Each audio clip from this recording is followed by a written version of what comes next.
माधुरी देखने में बहुत सुंदर थी। उसकी त्वचा ऐसे दमकती थी मानो शीशे की तरह। इसका भी एक बहुत बड़ा राज था। माधुरी तरह तरह के प्राकृतिक सौंदर्य उपकरण इस्तेमाल करती थी, जैसे हल्दी, शहद, नींबू, नीम, दही, मुल्तानी मिट्टी, चंदन आदि। उसका हर समय मुंह और त्वचा पर इस तरह की प्राकृतिक चीजें लगी रहती थी। माधुरी, ओ माधुरी, कहाँ है? कितनी देर से बोल रही हूँ, मेरे लिए चाय बना दे। माँ जी, बस थोड़ी देर, मेरा ये नीम का उपटन बस सूखने ही वाला है। उसके बाद मैं आपके और अपने दोनों के लिए चाय बनाऊंगी। जब देखो तब मुंह पर, हाथ पैरों पर कुछ न कुछ मलती ही रहती है। माँ जी, ये सब नहीं लगाऊंगी तो चेहरा खराब हो जाएगा। मैं तो कहती हूँ आप भी रोज लगाया करो। नहीं, मैं तो साबुन से ही मुंह धोती हूँ। साबुन से भी धो लेना, बस एक बार आज ये नीम का पैक लगाकर देखो, आपका चेहरा ठंडा ठंडा भी हो जाएगा और सुंदर भी। एक राज की बात बताऊं, आपके चेहरे पर जो ये उम्र के साथ झुर्रियां आ रही है ना, ये भी गायब हो जाएंगी। क्या तू सच कह रही है?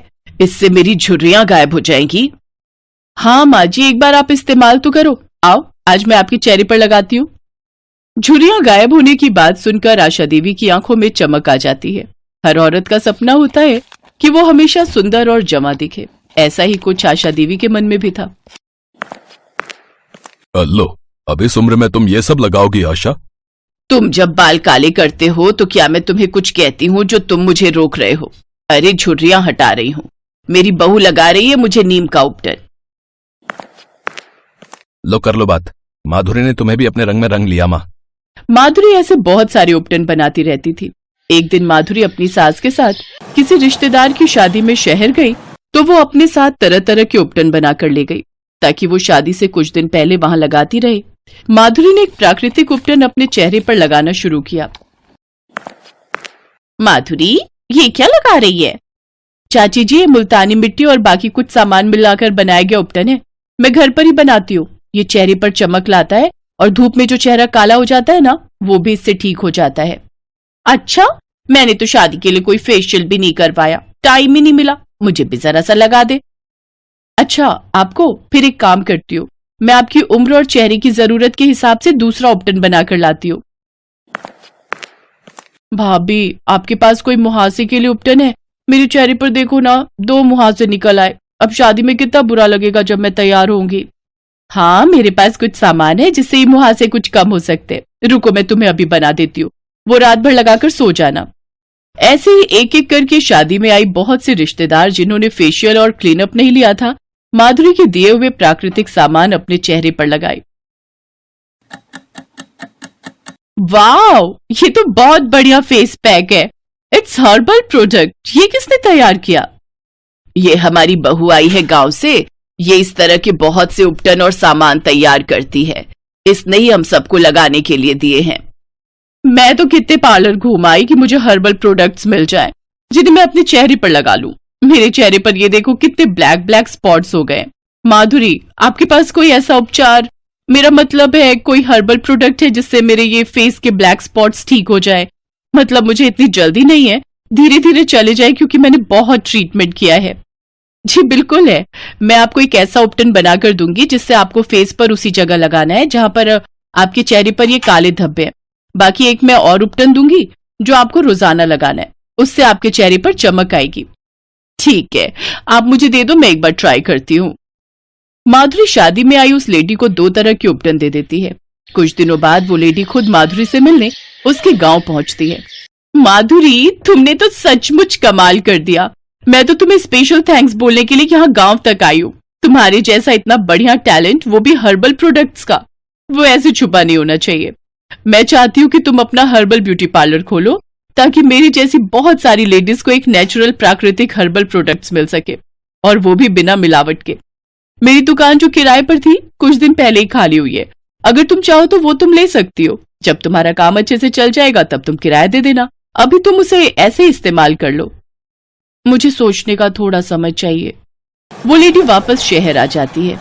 पर माँ, एकदम से शहर बहुत मुश्किल नहीं हो जाएगा? माधुरी अकेली तो वहां नहीं रह सकती। कोई बात नहीं, मैं उन्हें मना कर देती हूँ। बेकार में मेरी वजह से सबको परेशानी होगी। एक काम हो सकता है, बस उसमें थोड़ी परेशानी आएगी। हमारे गांव से शहर का रास्ता आधे घंटे का है। अगर हम सुबह जल्दी जाएं और शाम को जल्दी लौट आएं, तो कुछ न कुछ हो सकता है। और बहू को मैं अकेला नहीं छोड़ूंगी, मैं बहू के साथ ही रहूंगी। हाँ, ये ठीक रहेगा। हम अपनी एक प्राइवेट गाड़ी ले लेंगे जो तुम्हें छोड़ भी दिया करेगी और ले भी आया करेगी। हाँ, ये बहुत आसान रहेगा हमारे लिए। अगर हम शाम को 7 बजे भी वापसी निकलते हैं तो 8 साढ़े 8 तक घर आ जाएंगे अपनी गाड़ी से। और सुबह इतनी जल्दी नहीं रहेगा, हम 11 बजे तक भी ब्यूटी पार्लर खोल सकते हैं, मुझे उन दीदी ने बोला था। ठीक है, एक बार शुरू करके देखो। तुम्हारा ब्यूटी पार्लर चल जाएगा तो अच्छी बात है। तुम्हारा सपना भी था कि अपना ब्यूटी पार्लर खोलूं, और अब तो तुम्हें दुकान भी मिल गई है, तो हम सबको लगता है कि तुम्हें अपना पार्लर खोलना चाहिए। और माँ भी तो तुम्हारे साथ है। सबने हिम्मत की और माधुरी ने अपने सपने को पूरा करने के लिए शहर में हर्बल ब्यूटी पार्लर की शुरुआत की। माधुरी की सास उसके साथ ही पार्लर पर बैठती थी। धीरे धीरे हर्बल ब्यूटी पार्लर खूब चलने लगा। दूर दूर से कस्टमर अपनी प्रॉब्लम लेकर माधुरी के पास आते और माधुरी खूब दिल के साथ उनका ट्रीटमेंट करती, उनका उपचार करती। माधुरी के हर्बल प्रोडक्ट्स के ट्रीटमेंट सबको बहुत पसंद आ रहे थे, क्योंकि वो बहुत ही लाभकारी होते थे। माधुरी के जितने भी उपटन और प्रोडक्ट होते थे वो सब बिना केमिकल और बिना किसी मिलावट के होते थे। माधुरी की इसी बात ने लोगों को अपनी ओर आकर्षित किया और एक बढ़िया हर्बल ब्यूटी पार्लर पूरे शहर में फेमस हो गया। जरा मेरा मेकअप अच्छे से कर दो अंजलि, आज शादी में जाना है। हाँ चाची, आप चिंता मत करो, हम तीनों बहनें मिलकर आपका बहुत अच्छे से मेकअप करेंगी। ये बोलकर अंजलि अपनी दोनों बहनों के साथ मिलकर उस औरत का मेकअप करती है। उसके बाद वो औरत अपने आप को आईने में देखती है तो उसके होश उड़ जाते हैं। खुश होकर वो अंजलि के हाथ में 500 रुपए दे देती है। अंजलि, माधुरी और अनुराधा तीनों बहनें हैं। तीनों बिलासपुर नाम के एक गांव में अपने माता पिता के साथ रहती हैं। वो लोग बहुत गरीब है, इसीलिए तीनों बहनें मिलकर गांव की औरतों को सजाने का काम करती हैं। ये काम करते करते उन तीनों को इस काम से प्यार हो जाता है। वो तीनों इस काम में माहिर हो जाती हैं।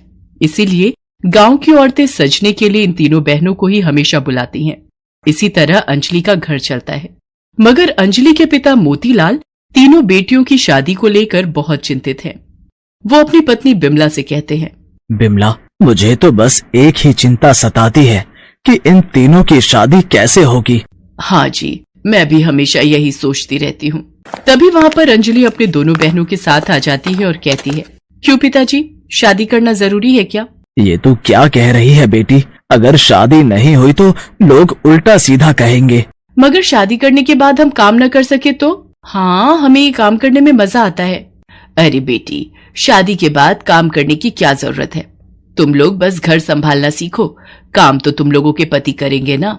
मगर माँ, कोई अगर मगर नहीं, शादी तो करनी ही होगी। अगर जरूरत पड़े तो मैं इस घर को गिरवी रखकर तुम लोगों की शादी करवाऊंगा। तीनों बहनें चुप हो जाती हैं। अगले ही दिन उन लोगों के लिए रिश्ता आता है। शहर में कौशल्या नाम की एक औरत रहती है।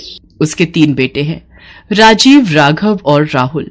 कौशल्या अपने तीनों बेटों की शादी के लिए लड़कियां ढूंढ रही है। अंजलि, माधुरी और अनुराधा की तस्वीरें देखकर कौशल्या अपने बेटों की शादी के लिए हाँ कर देती है और साथ ही साथ दहेज में 3 लाख रुपए भी मांगती है। मोतीलाल अपना घर गिरवी रख देता है और राजीव, राघव और राहुल के साथ अंजलि, माधुरी और अनुराधा की शादी हो जाती है। तीनों बहनें ससुराल चली जाती हैं। ससुराल पहुंचते ही कौशल्या सारे नियम कानून बताने लगती है। ध्यान से सुनो, इस घर के कुछ नियम हैं। तुम लोगों को सुबह 4 बजे उठना पड़ेगा और उठकर घर का सारा काम करना पड़ेगा। अनुराधा कहती है, माँ जी, सुबह 4 बजे उठना पड़ेगा? मगर मुझे इतनी जल्दी उठने की आदत नहीं है। ये सुनकर कौशल्या गुस्से में चिल्लाकर कहती है, तो आदत डाल लो। इस घर में रहना है तो ये सारे नियम मानने पड़ेंगे, नहीं तो इस घर से निकाल दी जाओगी। नहीं माँ जी, वो छोटी है ना, समझती नहीं है। आप चिंता मत कीजिए, मैं उसे समझा दूंगी। हाँ, ठीक से समझा देना, और मैं जब जो बोलूंगी चुपचाप वो करना, समझ गई? जी माँ जी। ठीक है, अब काम पर लग जाओ। तीनों घर के काम में जुट जाती हैं। उधर दूसरी तरफ अंजलि का पति राजीव एक दूसरी लड़की के साथ पार्क में बैठा हुआ है। इस लड़की का नाम पायल है। पायल कहती है, राजीव, ये तुमने बिल्कुल सही नहीं किया।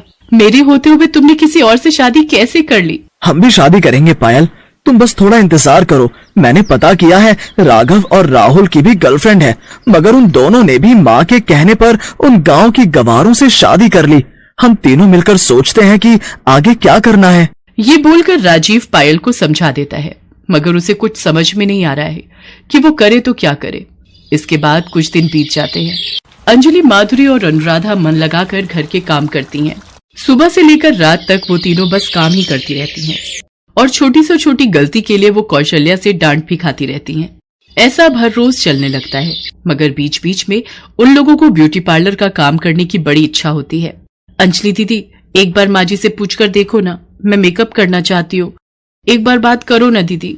काम तो मैं भी करना चाहती हूँ बहन। ठीक है, मैं माँ जी से बात करती हूँ। अंजलि जब कौशल्या से काम करने की इजाजत मांगती है तब कौशल्या गुस्सा होकर कहती है, तुम्हारी हिम्मत कैसे हुई ऐसी अनाप शनाप बात करने की? इस घर की बहुएं कभी बाहर काम नहीं करती और कभी ये सब मत बोलना। अंजलि समझ जाती है कि काम करने की इजाजत तो कभी नहीं मिलेगी। उसी शाम को कौशल्या बाहर कहीं जाती है। घर पर बस अंजलि, माधुरी और अनुराधा हैं। तभी उनकी पड़ोसन जानकी चाची वहां पर आती हैं। क्या बात है जानकी चाची, अभी तो माँ जी नहीं है, आप बैठिए, माँ जी अभी आ जाएंगी। अरे देखो ना अंजलि, क्या मुसीबत है, यहाँ एक भी अच्छा ब्यूटी पार्लर नहीं है। एक था, आज वो भी बंद है। मुझे शादी में जाना है, अब मैं कैसे सजूंगी? ये सुनते ही तीनों के दिमाग में एक आइडिया आता है।